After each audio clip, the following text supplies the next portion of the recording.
Okay, incoming video of some great drummers playing great things.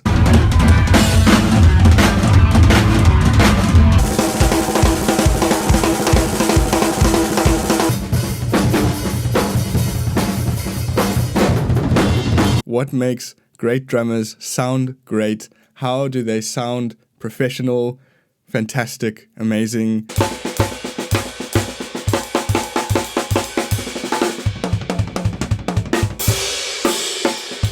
I have 3 things to focus on in this video that can help us kind of identify what makes a great drummer sound fantastic. Snares on the backbeat,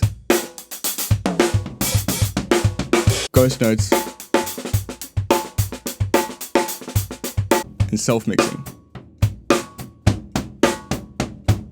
In this lesson, we're going to dive into these 3 topics and I'm going to give you a few things to practice. Let's go. Okay, so what is a backbeat? Basically, a backbeat just refers to when there is a repeating snare drum creating a groove. And usually the backbeat is on beat 2 and beat 4. What great drummers do is when they are playing, that backbeat stays for most of the song. A good way of making that work is to play backbeats within drum fills. So here are a few basic drum fills where I'm going to keep the backbeat throughout the whole thing.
Moving on, ghost notes.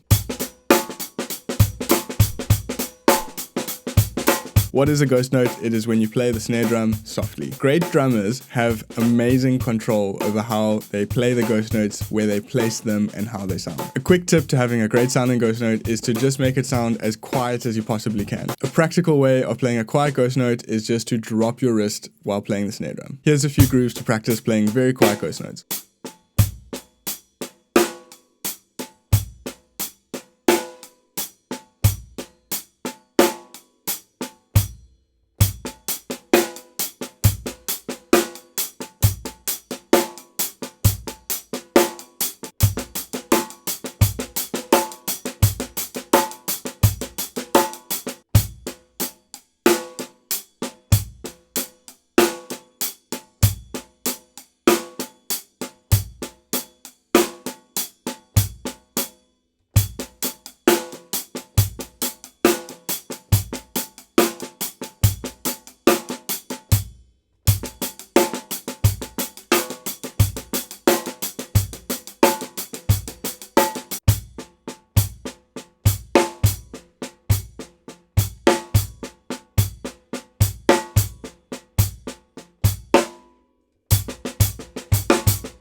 Okay, self-mixing. This refers to when you are playing the drums and you can control your body, control your limbs, your hands and your feet on how loud or soft they play. So great drummers know when something is too loud or something is too soft, and they can just shift the focus of their body to make it sound higher or lower. So a great drummer will bang out a groove and realize that their hi-hat might be too loud. So all they need to do is make that hi-hat softer but keep the groove feeling the same.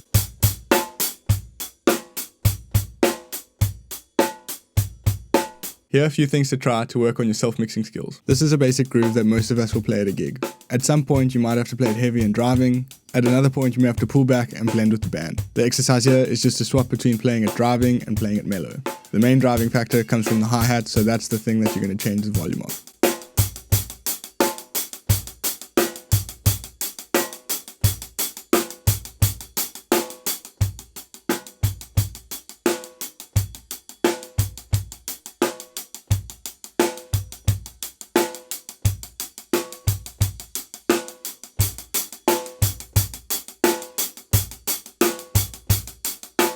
Here's another basic groove that we all play. When you're playing with a bass drum microphone, it often doesn't pick up 2 consecutive kicks very cleanly. So the idea here is just to make sure that you're playing those double kicks very loud, very clearly.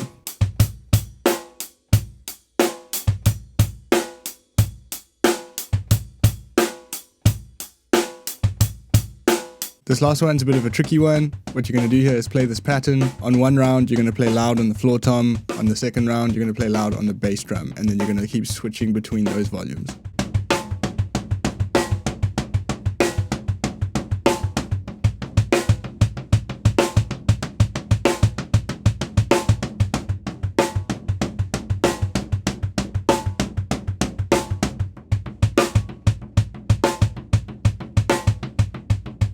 If you want to get actual lessons from the great drummers, I highly recommend checking out Drumeo. I have a link in the description of this video where you can watch all the videos you want on the Drumeo platform until that 30-day trial runs out. Also, if you want the materials from this lesson to practice, head over to my Patreon page. I always upload the PDFs from all my YouTube videos on there. For this particular lesson, the PDF looks like this. I've also put that link in the description of this video. Alright, thanks guys, I'll see you in the next video.